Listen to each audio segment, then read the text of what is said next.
Isya. Baginda Nabi Sallallahu Alaihi Wasallam sebutkan ada 3 amalan yang apabila dilakukan akan mendatangkan ampunan Allah Ta'ala dan mengangkat derajat kita di sisinya. Yang pertama adalah isbahul wudu 'alal makari, menyempurnakan wudu. Kemudian yang kedua adalah kasratul khutwa ilal masajid, memperbanyak langkah menuju masjid-masjidnya Allah Ta'ala. Dan yang ketiga intidharus salati ila salat, menunggu dari satu salat sampai salat berikutnya, dari salat fardu yang satu kepada salat fardu berikutnya. Dan ini kata para ulama hadis adalah bainal maghrib ila isya, antara waktu maghrib dan waktu isya. Salawat dan salam kita sampaikan kepada uswah hasanah kita, teladan kita yang mulia, baginda Nabi Muhammad Sallallahu Alaihi Wasallam. Mudah-mudahan salawat dan salam kita untuk beliau telah pada yaumul akhir kita mendapatkan syafaat dari Rasulullah Muhammad Sallallahu Alaihi Wasallam. Allahumma salli wa sallim ala Sayyidina Muhammad. Hadirin yang dirahmati dan dimuliakan oleh Allah Ta'ala, pada malam hari ini kita melanjutkan kajian kita dari kitab Bulughul Maram yang ditulis oleh Imam Ibnu Hajar Al-Asqalani, seorang ulama dari mazhab Syafi'iyah yang banyak karya-karya beliau di dalam fikih Islam atau di dalam kajian keislaman. Kita akan melanjutkan hadis berikutnya adalah hadis yang diriwayatkan dari sahabat yang mulia Abu Hurairah radhiyallahu anhu. An Abi Hurairah radhiyallahu anhu qala, dari sahabat yang mulia Abu Hurairah radhiyallahu anhu, semoga Allah meridainya. Jadi para sahabat kalau kita sebut nama beliau maka tidak lupa kita sebutkan di belakangnya radhiyallahu anhu, semoga Allah meridainya atau Allah Ta'ala telah meridainya. Dan ini tentu gelar yang terbaik ya, yang dimiliki oleh para sahabat-sahabat Nabi Sallallahu Alaihi Wasallam, yaitu gelar radhiyallahu anhu.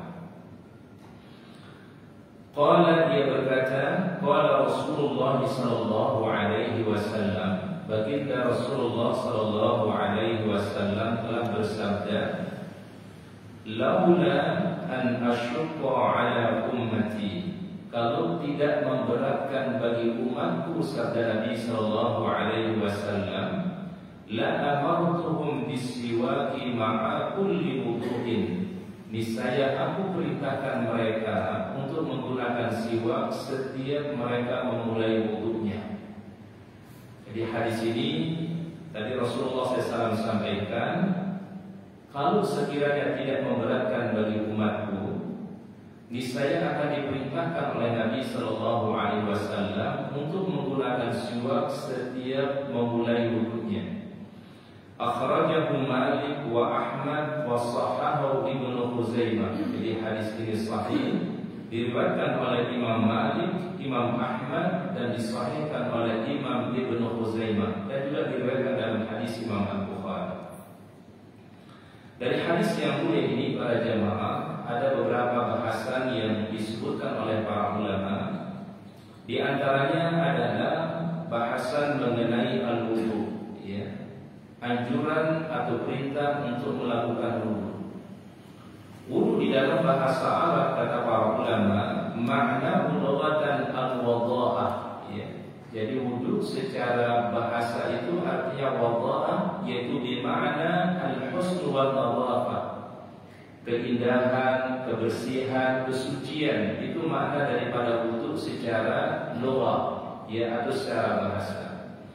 Jadi orang-orang yang berwudu, Allah Ta'ala tampakkan wajahnya mulia, tampakkan wajahnya penuh dengan kebaikan, maka disebut dengan wudu, ya. Wudu itu dari kata wadha'ah. Sedangkan makna secara syariatnya atau secara fikihnya kata para ulama, ghaslul wajhi wal yadaini ila al-mirfaqaini wa mas'ur ra'si wa ghaslur rijlaini ila al-ka'bain.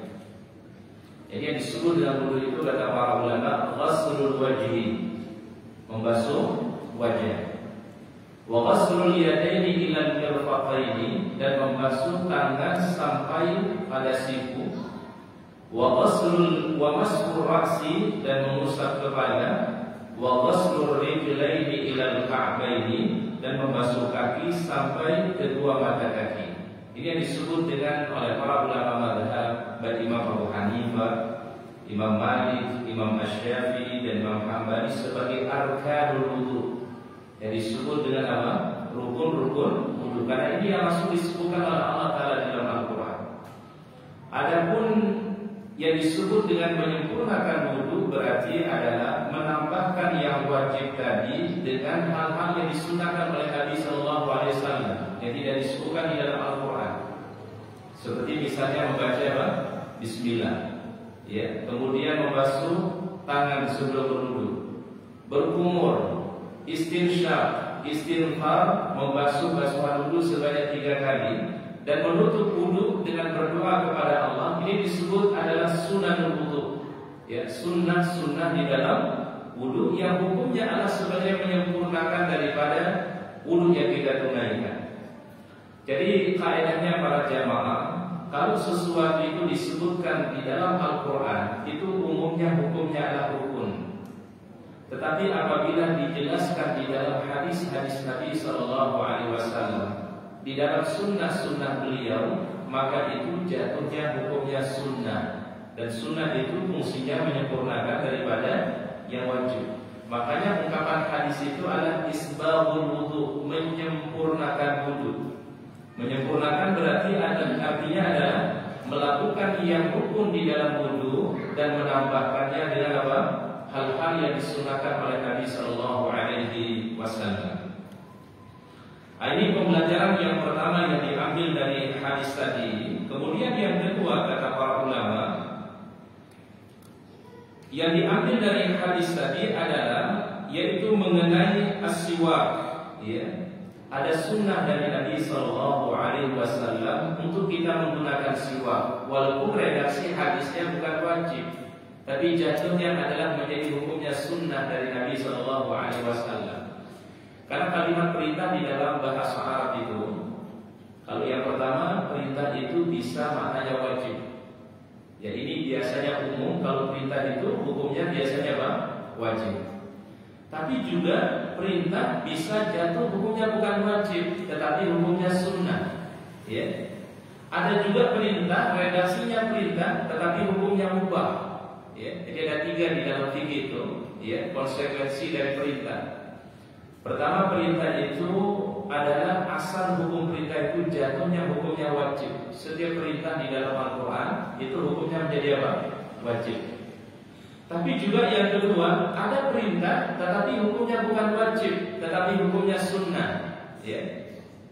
Kalau kita boleh contohkan di dalam Al-Quran misalnya perintah tetapi hukumnya sunnah, Pak. Di surat Al-Isra ayat yang ke-79, wa minal laili fatahajjat bihi nafilatan lak. Dan dari sebagian waktu malam lakukanlah salat tahajud. Ini gunakan kata perintah apa? Perintahnya apa ya? Fatahajjat, fi'il amr, perintah. Tetapi perintah di sini bukan hukumnya wajib, tapi hukumnya apa? Sunnah. Jadi perintah redaksi yang kedua, perintah itu jatuhnya hukum wajib. Yang ketiga, ada perintah di dalam Al-Quran, tapi jatuhnya bukan hukumnya wajib, bukan hukumnya sunnah, tapi hukumnya mubah. Ya. Contoh misalnya Allah Ta'ala firmankan di dalam Al-Quran, wa idza halaltum fasṭadu. Apabila kalian sudah bertahallul. Orang kan kalau di dalam haji, menunaikan ibadah haji atau ibadah umrah ada istilah tahallul. Tahallul itu adalah mencukur rambut, boleh keseluruhannya atau sebagian yang menandakan dia sudah selesai daripada pelaksanaan ibadah haji dan umrah. Disebut apa? Tahallul. Perintahnya di Al-Quran, wa idza halaltum fasṭadu. Apabila telah bertahallul maka kalian berburulah. Perintah berburu di sini bukan hukumnya wajib, bukan hukumnya sunnah, tetapi hukumnya adalah mubah. Mubah itu apa hukumnya, Pak? Boleh, ya. Jadi perintah di dalam syariat itu ada 3. Pertama, hukumnya jadi wajib. Yang kedua, hukumnya bisa jadi sunnah. dan yang ketiga hukumnya bisa menjadi apa? Mubah. Nah, mengenai bersiwak ini perintahnya bukan wajib, tapi adalah perintahnya sunnah dari Nabi Sallallahu Alaihi Wasallam. Maka beliau mengatakan tadi, kalau tidak memberatkan bagi umatku, niscaya aku perintahkan mereka untuk menggunakan apa? Menggunakan siwak inda kulli wudu. Setiap mereka berwudu, sabda Nabi Sallallahu Alaihi Wasallam. Baik, as-siwak itu kata para ulama yang disebut dengan as-siwak al-masdar alladhi huwa tanziful asnan. Kata siwak itu adalah sesuatu yang digunakan untuk membersihkan gigi, disebut dengan siwak. Ya. Kalau umumnya yang dipakai itu biasanya kayu yang agak apa namanya, kayu agak lentur ya, disebut dengan kayu siwak namanya. Ya. Ini memang banyak tumbuh di Jazirah Arab. Kayu ini yang digunakan namanya untuk bersiwak, kayu siwak ini. Dan aromanya memang ada sedikit harum kayu ini, ya. Dan ini banyak ditemukan memang di wilayah-wilayah rata-rata Jazirah Arab. Sebagian ada di India, Pakistan. Ini tumbuh namanya syajaratus siwak namanya. Jadi memang namanya kayu siwak, ya. Dan aromanya ada sedikit harum, ya. Ini sunnah di Nabi Sallallahu Alaihi Wasallam. Nah, kemudian para ulama mengatakan wadzakarul ulama, dan ulama menyebutkannya disebut dengan siwak itu adalah isti'malu alatin li tanzifil asnan, yaitu menggunakan alat sebagai pembersih daripada gigi. Kata para ulama mithlu udil araik, seperti misalnya tadi kayu yang disebut dengan kayu apa? Kayu siwak. Atau kata para ulama wa firsyatul asnan, atau bisa menggunakan sikat gigi yang sekarang kita pakai ini, Pak. Itu juga bagian disebut dengan siwak kata para ulama, ya. Wa nahwi dzalika, dan apa saja yang bisa digunakan alat sebagai pembersih gigi. Itulah merupakan bagian yang disebut dengan sunnah daripada siwak oleh Nabi Sallallahu Alaihi Wasallam. Nah, walaupun maknanya sederhana, biasanya siwak itu dimasukkan menggunakan apa tadi, Pak? Kayu yang disebut dengan kayu apa? Kayu siwak. Tapi fikih secara umum biasanya mengalami apa namanya muruna, ya. Ada perubahan makna di dalam memahami makna siwak.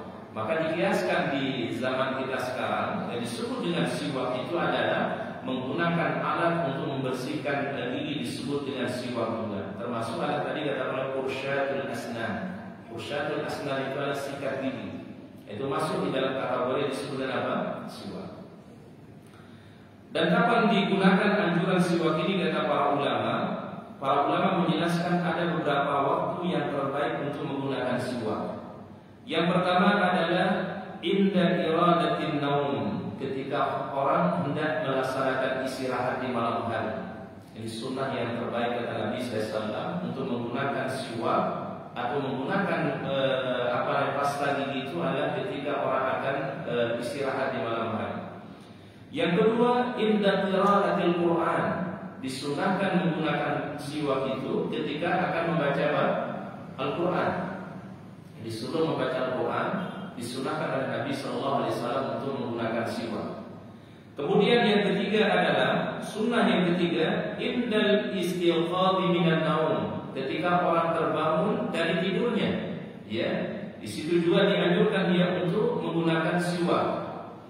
Yang keempat, inda dukhulil bait, ya, ketika orang memasuki rumahnya disunahkan untuk menggunakan siwak kata para ulama. Indal khuruj lis salat, atau ketika dia berangkat menuju masjid untuk melaksanakan salat berjamaah. Ini beberapa waktu-waktu yang terbaik kata para ulama untuk menggunakan siwak yang dianjurkan oleh Nabi Sallallahu Alaihi Wasallam. Nah, para ulama ada sedikit perbedaan. Para ulama mazhab, ya, kapan waktu menggunakan siwak ini kata para ulama, ya. Dzahaba asy-Syafi'iyyah wal Hanabilah ila sunniyati siwak inda kulli wudu'in wa inda kulli salatin. Jadi menurut Imam Asy-Syafi'i, menurut Imam Hambali, sunnah siwak itu sangat dianjurkan oleh Nabi ketika orang akan berwudu dan ketika orang akan memulai salatnya. Jadi ini disepakati oleh Imam Syafi'i dan Imam Hambali. Waktu bersiwak yang paling terbaik itu adalah inda kulli wudu wudu'in wa 'inda kulli shalah, ya. Ketika mau berwudu dan ketika orang mulai apa? Salatnya.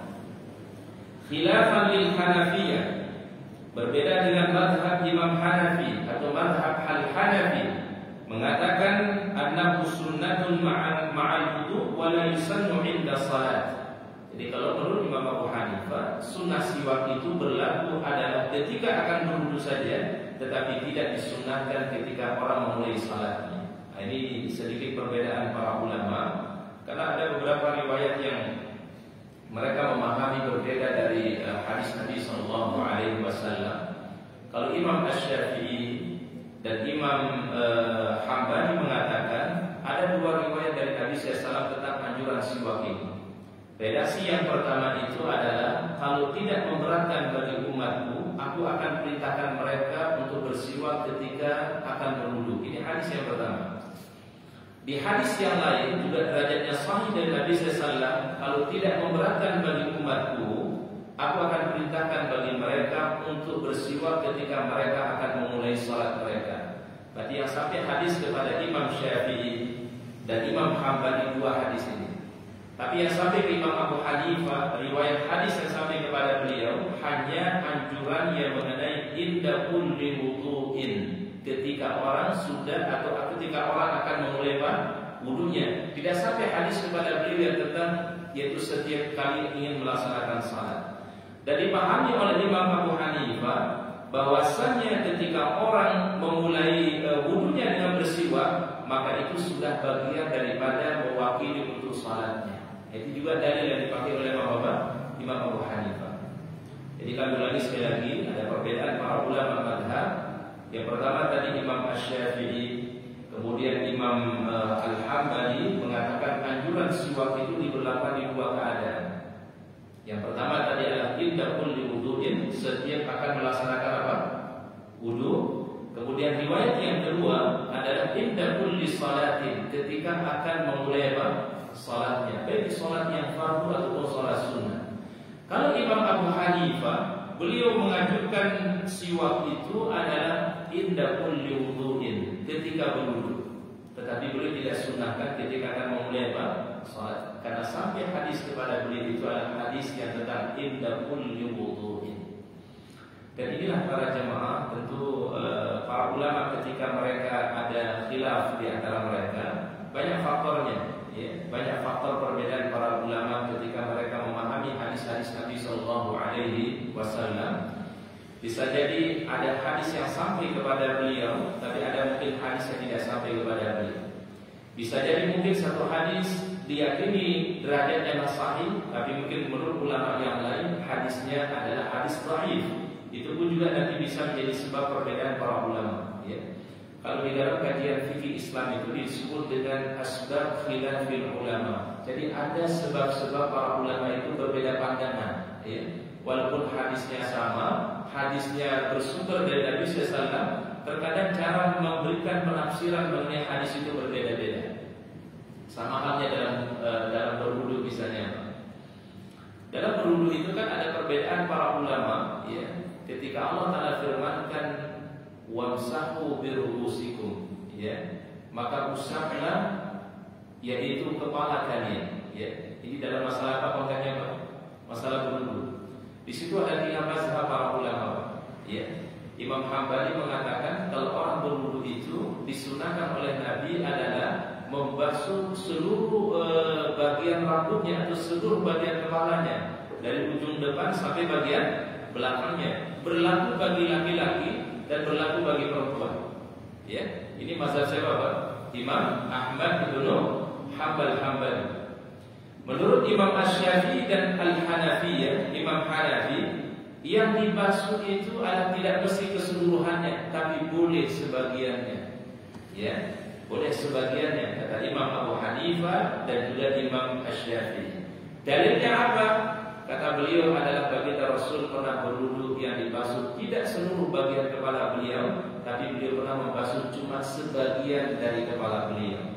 Bahkan kata Imam Syafi'i, kalau orang mengenakan 3 helai rambut dari yang dia miliki, sah wudunya.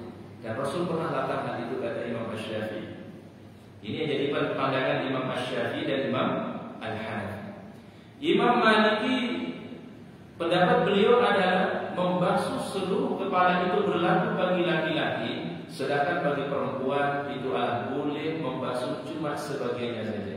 Bayangkan ayatnya sama, dalilnya sama, tetapi ketika dipahami oleh para ulama bisa terjadi khilaf di antara para ulama.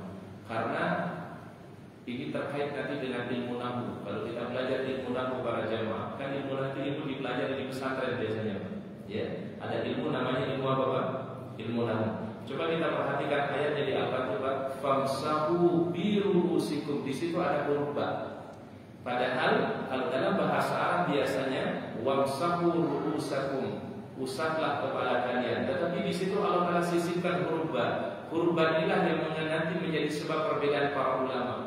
Kalau Imam Maliki mengatakan, atau Imam Hambali mengatakan, ba di situ adalah hanya tambahan, tidak memiliki makna.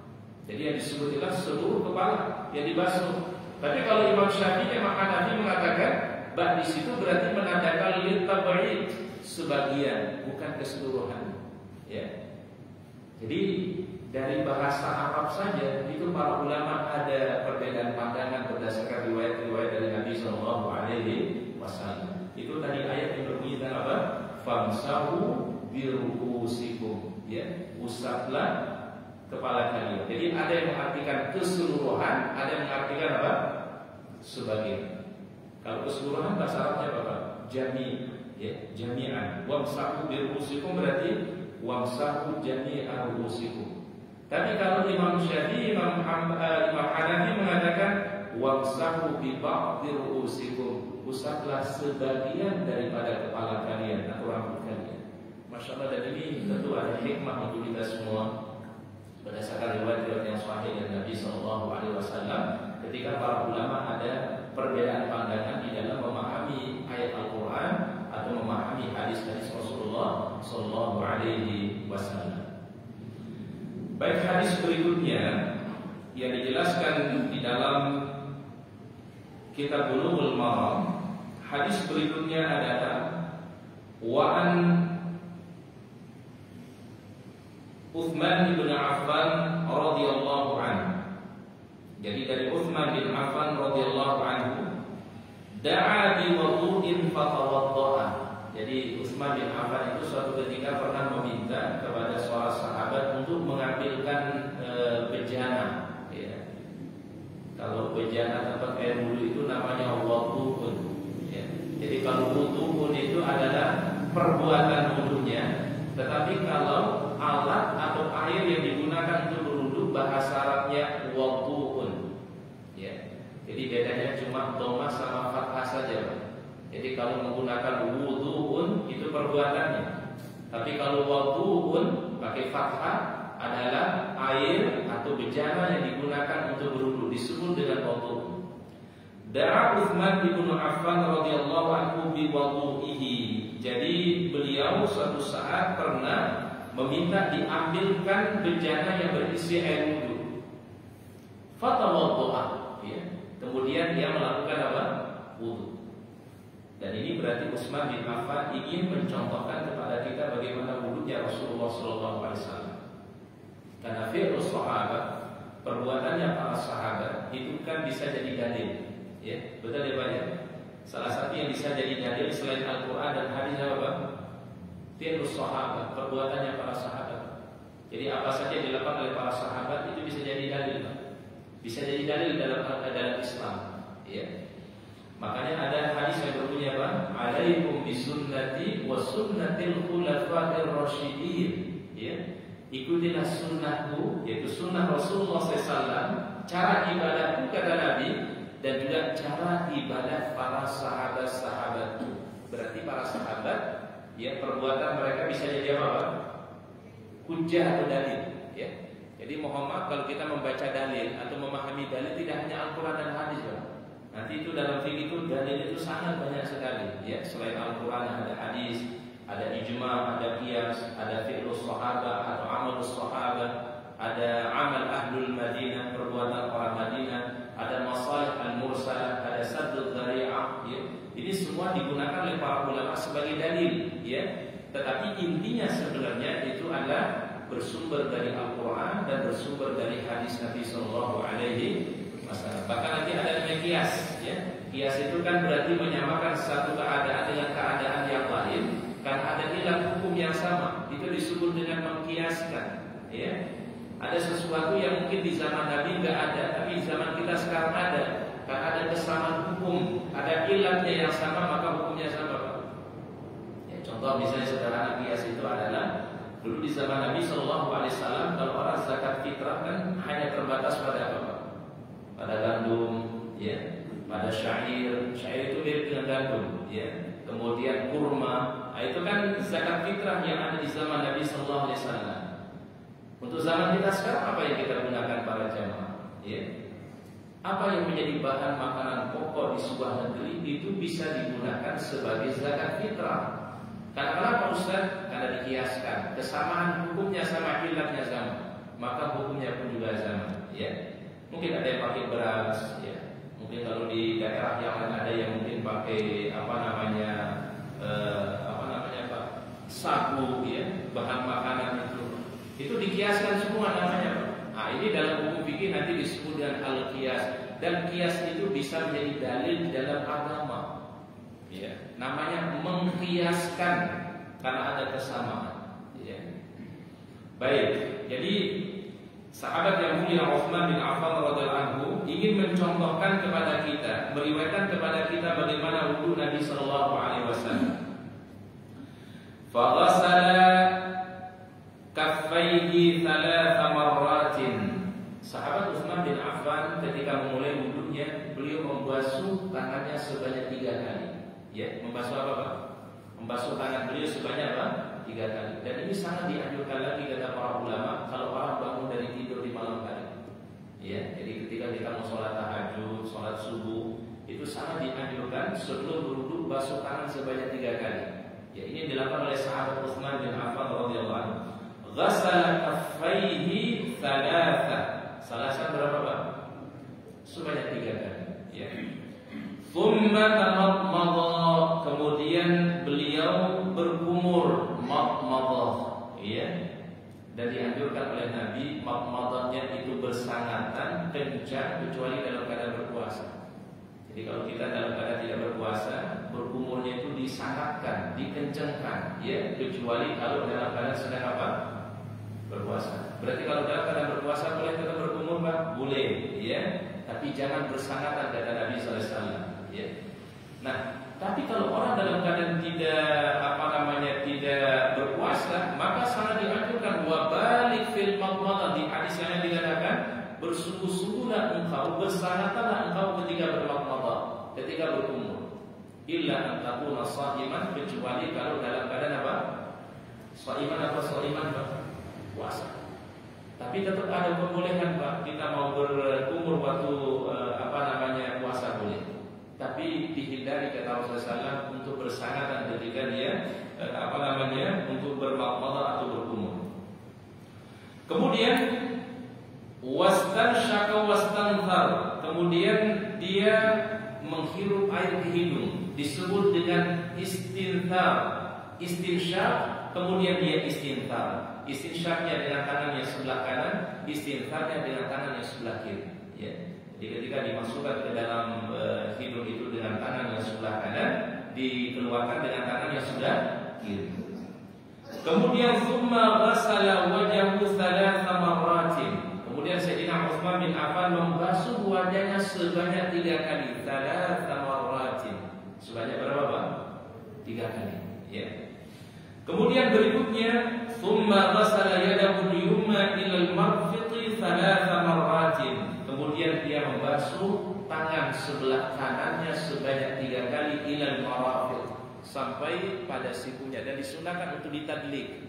Tadlik itu dia diusap, ya. Jadi tidak hanya diguyurkan air, tapi juga diusap supaya sempurna basuhannya ilal mirfaqaini, sampai nanti pada siku. Nah, kata ilal mirfaqaini nanti ada perbedaan para ulama, Pak. Di sini ada 2 mazhab para ulama. Mazhabul jumhur dan mazhab al-Hanafiyah, ya. Imam Hanafi itu mengatakan kalau orang sudah sampai pada sikunya itu maka sudah cukup basuhan daripada tangannya. Karena ila di situ artinya yang penting sudah sampai. Tetapi menurut mazhab jumhur, Imam Syafi'i, Imam Maliki, Imam Hambali mengatakan alangkah baiknya ketika orang berwudu melebihi daripada sikunya. Karena ila di situ di mana al-ghayah, lebih. Ya. Bahkan Imam Syafi'i meriwayatkan dari Nabi sallallahu alaihi wasallam itu adalah berwudunya Imam Syafi'i atau mazhab Syafi'i itu bisa mendekati sampai ketiaknya. Ya.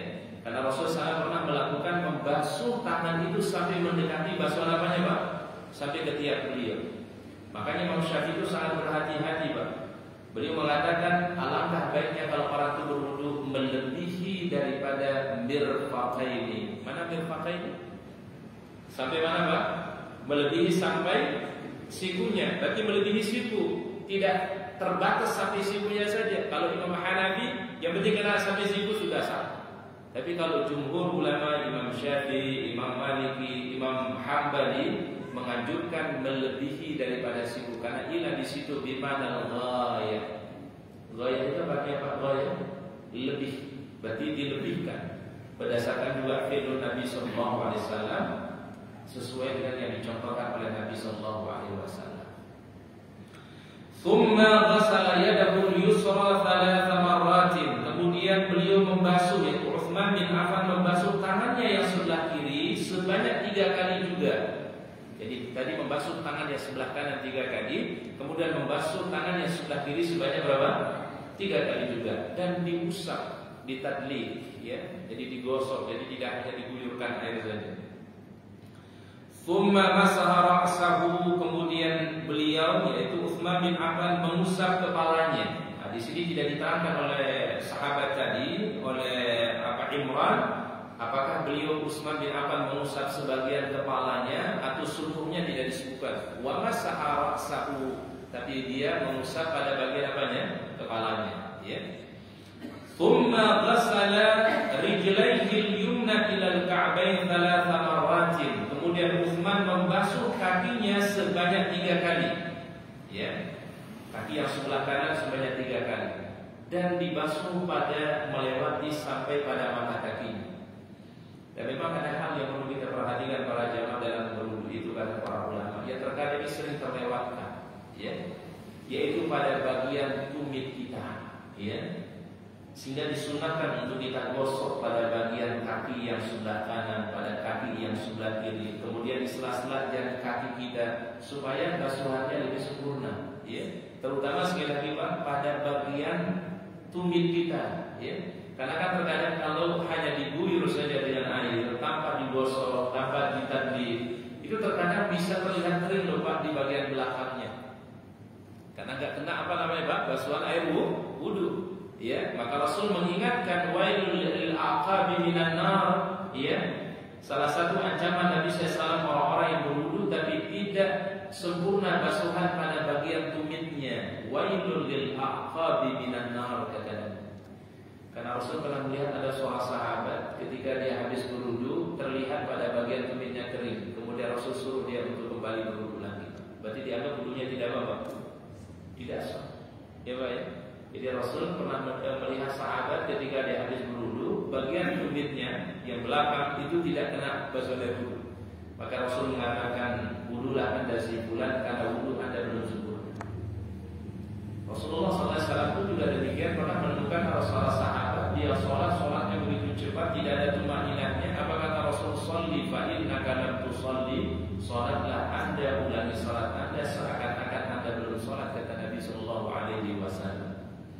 Jadi memang dalam ibadah juga hati-hati yang penting para jemaah. Dan mazhab yang paling hati-hati dalam fikih itulah mazhab Asy-Syafi'iyah.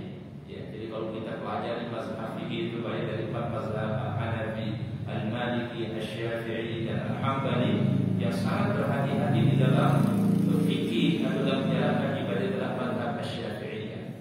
Ya. Sangat teliti di dalam mengamalkan apa yang disampaikan oleh Nabi Sallallahu Alaihi Wasallam. Ya, sampai-sampai Imam Syafi'i menganjurkan kalau wudu itu melewati tadi adalah melewati sikunya bahkan sambil mendekati pada ketiaknya seperti dilakukan oleh Rasulullah Sallallahu Alaihi Kehati-hatian luar biasa. Dalam fikih itu namanya al-ihtiyat, ya. Kehati-hatian itu lebih afdal, ya. Ada sebagian orang ya, Ustaz yang penting sudah sampai itu aja udah, ya. Tapi dia kurang berhati-hati. Hati-hati itu lebih afdal kata para ulama, ya. Dan ini yang menjadi kaedahnya Imam Asy-Syafi'i dalam semua permasalahan fikih, dari bab taharah sampai bab yang lain itu adalah beliau sangat berhati-hati dalam bab fikih, ya. Baik, kemudian riwayat dari Utsman bin Affan tadi, "Tsumma ghassala rijlahu al-yusra mithla dzalik." Kemudian beliau membasuh kaki beliau bagian yang sebelah kiri sebanyak 3 kali.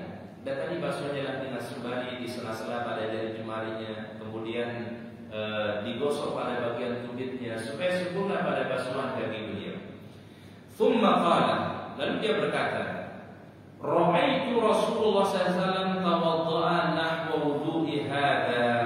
Dan aku pernah melihat Nabi SAW berwudu seperti aku berwudu ini. Berarti Utsman bin Affan mencontohkan cara berwudu dari Rasulullah SAW. Karena yang paling tahu tentang praktek wudunya Nabi SAW, yang paling memahami tentang wudunya Nabi SAW, sahabat. Ya. Siapa Pak? Para sahabat. Maka sanad keilmuan kita itu harus sampai kepada sahabat-sahabat Nabi SAW. Dan itu kita dapatkan para jemaah sekarang melalui hadis. Ya.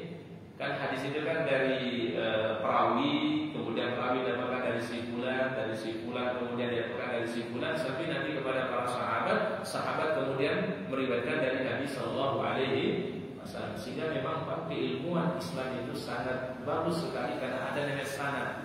Ya, apa namanya Pak? Sanad. Ya. Kan sekarang ada sanad, kalau baca Quran ada sanadnya, baca hadis ada sanadnya, baca tafsir ada sanadnya, supaya sampai keilmuan kita sampai kepada baginda Rasulullah Sallallahu Alaihi Wasallam. Nah, cuma yang baru banyak dipopulerkan sekarang ini sanad Al-Quran biasanya Pak. Padahal sanad itu sebenarnya berlaku dalam semua disiplin agama, ilmu agama, ya, dalam fikih, dalam tafsir, dalam hadis, itu sudah tersambung syaratnya sampai kepada baginda Rasulullah Sallallahu Alaihi Wasallam. Dan dulu para ulama itu Pak, kalau mereka mengkaji kitab, mereka dapat ijazah namanya dari gurunya, ya. Kemudian ijazah ini disampaikan oleh sang guru, sampailah nanti syaratnya kepada para sahabat dan sampai kepada baginda Rasulullah Sallallahu Alaihi Wasallam, ya. Dan ini mulai sekarang diperkenalkan di universitas Islam, Pak. Namanya sanad al-ulum asy-syar'iyyah. Jadi meraih sanad di dalam bidang ilmu-ilmu keislaman, tidak hanya Al-Quran, ya, tapi di dalam bidang fikih, dalam bidang tafsir, dalam bidang hadis, itu ada sanad yang sampai nanti kepada baginda Rasulullah Sallallahu Alaihi Wasallam. Dan ini masyarakat yang bisa menjaga keilmuan Islam.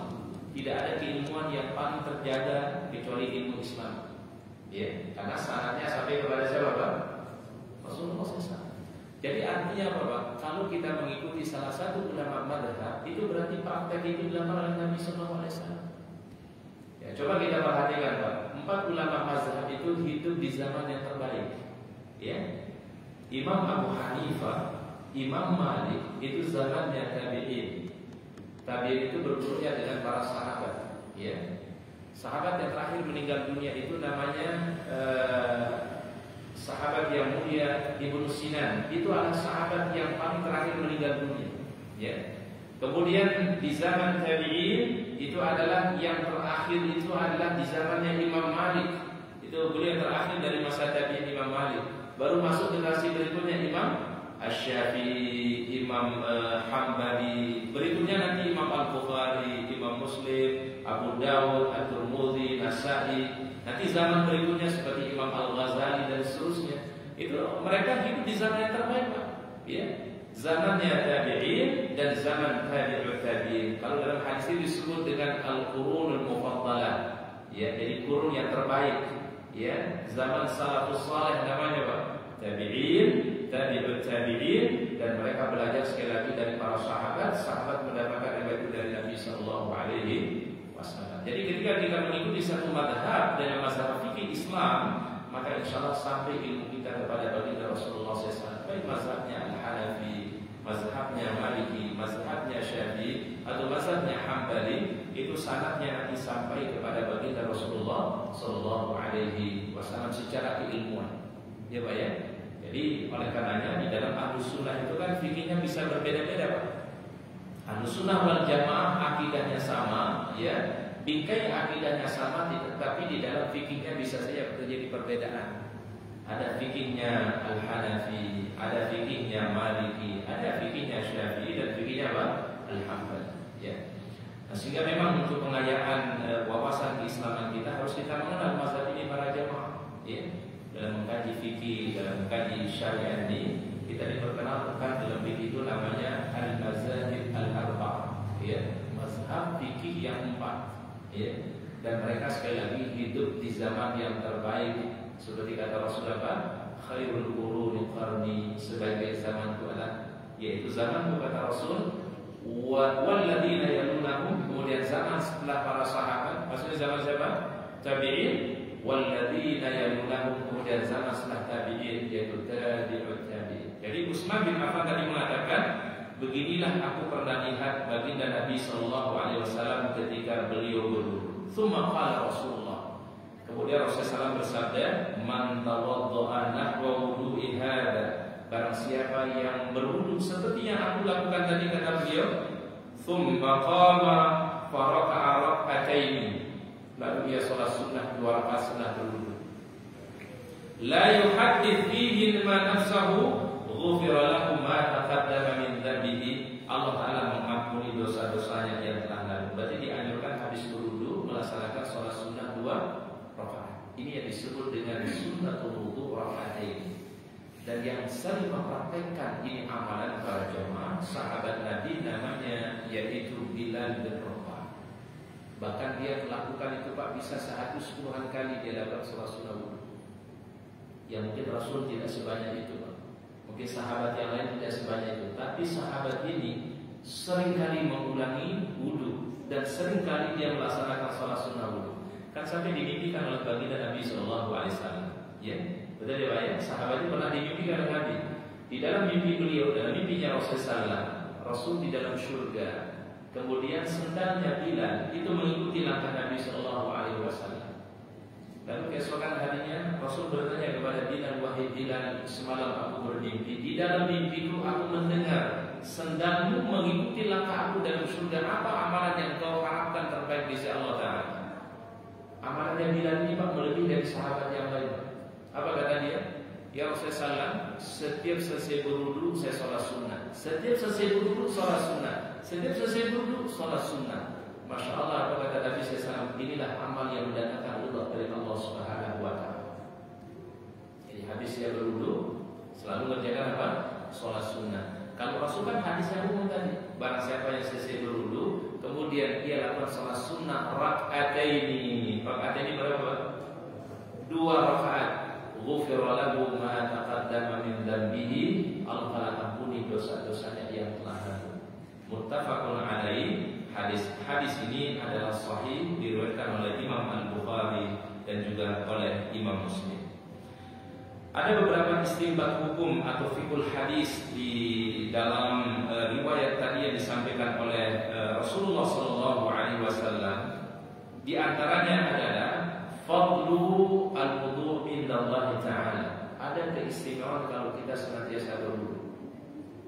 Baik berwudu untuk ibadah yang wajib atau untuk berwudu untuk amalan-amalan ibadah lainnya. Karena orang berwudu kan tidak hanya untuk sholat Pak. Baca Quran pun juga kita disuruh apa? Berwudu. Bahkan kalau bisa kata para ulama, setiap kita keluar rumah dalam keadaan berwudu. Insya Allah ada kebaikan-kebaikan yang Allah Ta'ala berikan dari mengamalkan apa yang dianjurkan Nabi Sallallahu Alaihi Wasallam tadi. Kemudian kalau orang selalu dalam keadaan berwudu, mudah-mudahan ketika dia wafat, Allah Ta'ala takdirkan wafatnya husnul khatimah. Ya, maka para ulama terdahulu seperti pesan Nabi SAW, awaddu wudu akali salat. Kalau bisa sebelum kita istirahat di malam hari, kita dalam keadaan selalu berwudu dalam keadaan suci, dengan harapan yang mudah-mudahan kalau kita meninggal dunia, kita dalam kondisi dosa-dosa kita diampuni, dan mudah-mudahan Allah Ta'ala takdirkan menjadi husnul khatimah. Ya. Baik, wallahu a'lam bishawab. Mungkin kita dengarkan azan dulu dan masuk waktu isya. Nanti mungkin kita lanjutkan sedikit setelah sholat isya. Kalau ada mungkin pertanyaan yang kita buat, saya silakan.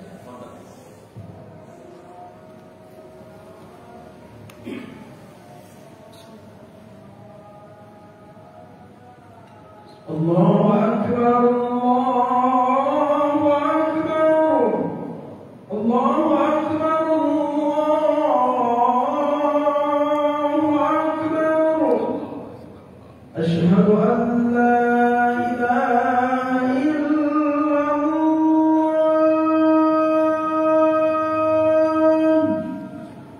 Asyhadu an la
Baik, Mas sekalian, barangkali ada yang akan ditanyakan, kami persilakan. Baik, ada yang mau bertanya, silakan. Ada pertanyaan? Fadhal. Silakan. Fadhal.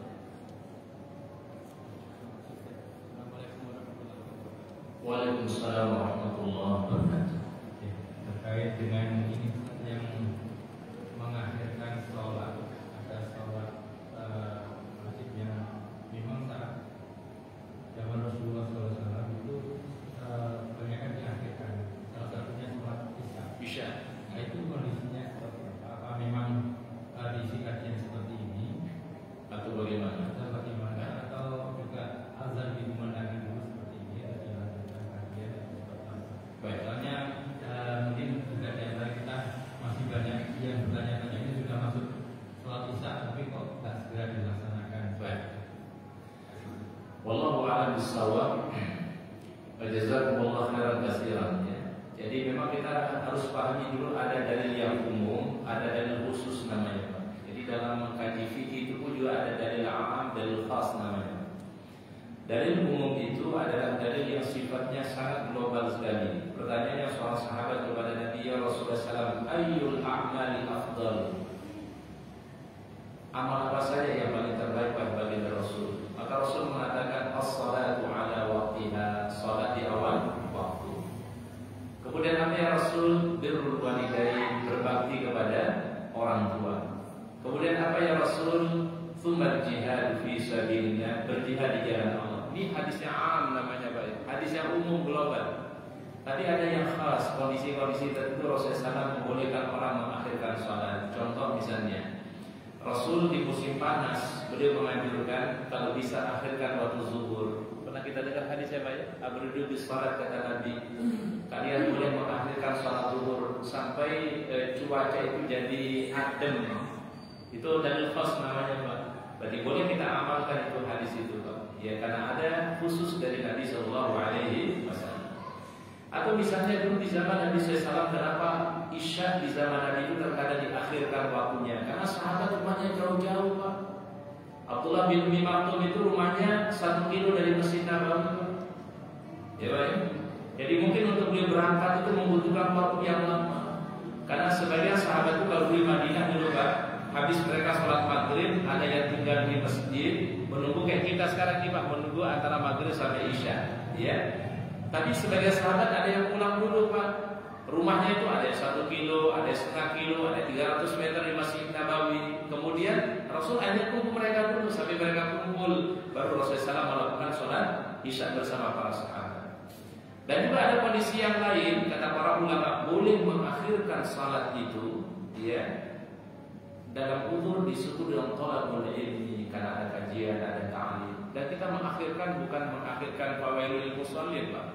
Yang nggak boleh itu Pak mengakhirkan sampai mendekati waktu sholat berikutnya, kita boleh. Yaitu disebut dengan apa? Fawailul musallin. Jadi kita jangan khawatir para jamaah kalau kita tunda sholat berjamaah misalnya sekian menit. Ya bahkan di waktu subuh aja, ya kalau di Masjid Nabawi, Masjidil Haram itu ditunda sholat jamaah itu berapa menit Pak? 30 menit Pak. Coba kita perhatikan azan di Masjid Nabawi, azan di Masjidil Haram, jarak azan di iqamatnya 30 menit. Apa hikmahnya? Jadi istihadnya itu adalah karena salat subuh itu salat yang sangat utama. Salat sunnahnya aja kata Rasul, khairun minad dunya wa ma fiha. Ya, lebih baik daripada dunia dengan segala isinya. Bagaimana dengan salat berjamaah subuhnya? Makanya dikasihlah kesempatan agak panjang menunggu jamaah di waktu subuh itu supaya maksimal yang hadir sholat berjamaah. Bukan berarti mengakhirkan sholat Pak ya. Yang nggak boleh mengakhirkan sholat itu Pak kalau nggak ada uzur yang syar'i, tidak ada alasan yang syar'i. Ya ini yang tidak boleh. Apalagi sampai mendekati sholat berikutnya. Misalnya sholat zuhur dia kerjakan jam 3. Nah, itu namanya fawailul musallin Pak. Ya. Nah, tapi kalau kita ini undur 10 menit, 15 menit, setengah jam bukan disebut dengan takhir. Ya Pak ya. Jadi ada hadis yang umum, ada hadis yang khas namanya Pak. Nah, jadi kita enak memahami syariat itu jadi Pak, ada dalil-dalil yang umum, ada dalil khas, ada mutlak, ada muqayyad, ada am, ada khas ya. Nah, kalau dalam fikih itu nanti perlu kita pelajari mungkin ke depan usulul fiqh namanya Pak. Ya. Usul fiqh itu Pak, inti daripada fikih itu ada ternyata Pak, namanya usulul fiqh. Kalau orang sudah paham ilmu ini Pak, jadi ketika dia memahami dalil, memahami hadis Nabi, dia akan pahami ini dengan baik Pak. Sekian riwayat-riwayat dari Nabi Sallallahu Alaihi Wasallam. Dan ilmunya namanya usulul fiqh namanya. Sama kayak kita belajar hadis, namanya ilmu mustalahul hadis. Ya. Nanti pada masalah pakaian misalnya, bagaimana pakaiannya Rasulullah SAW, apakah di bawah mata kaki atau di atas mata kaki, itu ada dalil umumnya, ada dalil khasnya itu Pak. Ya. Itu kalau kita pahami ilmu usul fikihnya kita paham nanti Pak. Ya. Nah jadi artinya adalah kalau orang mengundur waktu sholat, apalagi mengundurnya adalah mungkin 10 menit, setengah jam, tidak masuk fawailul musallin. Ya. Yang fawailul musallin itu apa Pak? Mengundur waktu sholat sampai mendekati sholat berikutnya. Itu disebut dengan fawailul musallin. Ya. Tanpa ada uzur yang syar'i. Baik, wallahu a'lam bishawab. Silakan ada yang lain. Fadhal.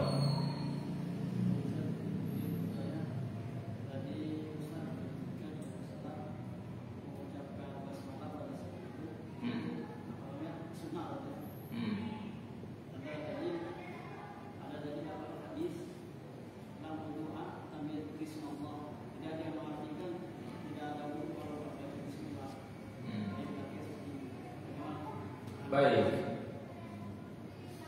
Sebagian ulama mengkategorikan membaca bismillah sebelum wudu itu wajib. Ya Pak ya? Sebagian ulama itu mengatakan kalau orang tidak baca bismillah sebelum wudu itu tidak sempurna wudunya. Nah, Dalilnya dengan yang tadi. La wudu'a liman lam yadhkur ismallah. Tidak sempurna wudunya kalau dia tidak membaca apa? Bismillah. Tapi jumhur ulama mengatakan, Imam Syafi'i, Imam Hanafi, Imam Maliki mengatakan membaca bismillah sebelum berwudu hukumnya sunnah, karena tidak termasuk dari rukun wudu. Rukun wudu yang disepakati oleh para ulama itu kan ada 4 ya Pak ya, yang disebut di surah Al-Maidah, faghsilu wujuhakum, membasuh apa? Wajah, wa aydiyakum ilal marafiq, membasuh tangan sampai siku, kemudian wamsahu birusikum, mengusap apa? Kepala, wa arjulakum ilal ka'bayn, dan membasuh kaki. 4 hal ini yang disepakati arkanul wudu, rukunnya wudu. Berarti selain daripada itu adalah hukumnya sunnah.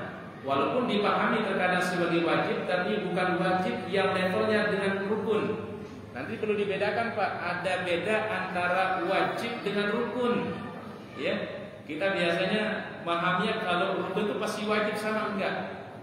Kalau rukun tidak dipenuhi, itu maka tidak bisa menjadikan ibadahnya sah atau otomatis tidak sah kalau tidak penuhi rukun. Tapi kalau orang meninggalkan wajib, itu menjadikan ibadahnya memang tidak sempurna, tapi bukan berarti tidak sah, karena bisa diganti dengan yang lainnya. Contoh kalau sholat misalnya, tahiyat awal itu dikategorikan adalah menjadi wajib sholat, bukan rukun sholat. Makanya orang kalau tinggal tahiyat awal, dia lupa tahiyat awal, sah nggak sholatnya Pak? Sah nggak sholatnya? Sah, karena bisa diganti dengan sujudus sahwi. Atau di dalam mazhab Syafi'i misalnya, atau mazhab Maliki yang mengatakan qunut di waktu subuh adalah sunnah muakkadah, sunnah yang sangat dianjurkan. Di dalam mazhab Syafi'i dan Maliki, ketika orang tertinggal qunut subuh, maka dia bisa menggantikannya dengan yaitu sujudus sahwi. Dalam mazhab Syafi'i dan mazhab Maliki itu merupakan wajibus salat. Ya, yang kalau dia ditinggalkan bisa diganti dengan apa? Dengan sujudus sahwi. Nah seperti itulah. Jadi ada rukun, ada wajib. Sama kayak haji Pak. Ada rukun haji, ada wajib haji. Kalau orang meninggalkan rukun haji, hajinya nggak sah. Seperti apa? Wukuf Arafah, rukun. Tapi wajib haji apa misalnya Ustaz?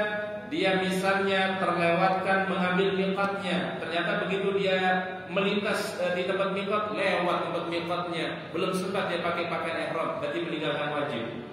Atau misalnya ya dia tidak bermabit di Musdalifah, atau tidak mabit di Mina misalnya, atau tidak melempar jamarat, itu namanya meninggalkan wajib haji, tapi bisa diganti dengan dam. Dan itu menyembelih hewan kurban sebagai gantinya. Nah jadi dibedakan ya Pak ya, antara rukun dengan apa? Wajib. Kita biasanya memahami kalau udah rukun kayak wajib, atau wajib dianggap rukun enggak. Jadi ada arkan namanya rukun, ini yang menjadikan ibadah itu sah atau tidak sahnya. Ada wajib, wajib itu adalah ibadahnya tetap sah, tetapi dia mesti diganti dengan yang lainnya. Bisa dengan dam, bisa dengan sujudus sahwi ya. Nah perbedaan tadi adalah sebagian ulama ada yang mengatakan kalau orang tidak membaca bismillah sebelum berwudu itu tidak sempurna wudunya, tapi bukan tidak sah. Paham ya Pak ya? Bukan tidak sah, karena membaca bismillah itu hukumnya sunnah, tidak masuk dalam rukun wudu yang disebutkan di surah Al-Maidah. Ya. Dan Ustaz sepakat mengambil pendapat jumhur ulama mengatakan bismillah sebelum berwudu hukumnya sunnah, bukan wajib. Ya. Karena itu adalah tidak masuk dari arkanul wudu, ya, rukun-rukun wudu yang disebutkan di dalam surat Al-Maidah Allah Subhanahu wa taala. Paham ya Ustaz ya? Jadi tidak berarti kalau kita enggak baca bismillah sebelum wudu enggak sah wudu kita. Ya. Karena beda antara menyempurnakan dengan membatalkan. Kalau membatalkan itu enggak sah. Tapi kalau tidak sempurna berarti mungkin kebaikannya tidak sempurna, pahalanya yang tidak sempurna, ya. Wallahu a'lam. Baik, mungkin kita bisa kaji pada malam hari ini dari hadis-hadis Bulughul Maram. Semoga Allah telah berikan ilmu yang bermanfaat, telah berikan kita barokahnya. Kita akhiri doa kafaratul majlis. Subhanallah wa bihamdika, asyhadu an la ilaha illa anta, astaghfiruka wa atubu ilaik. Assalamualaikum warahmatullahi wabarakatuh.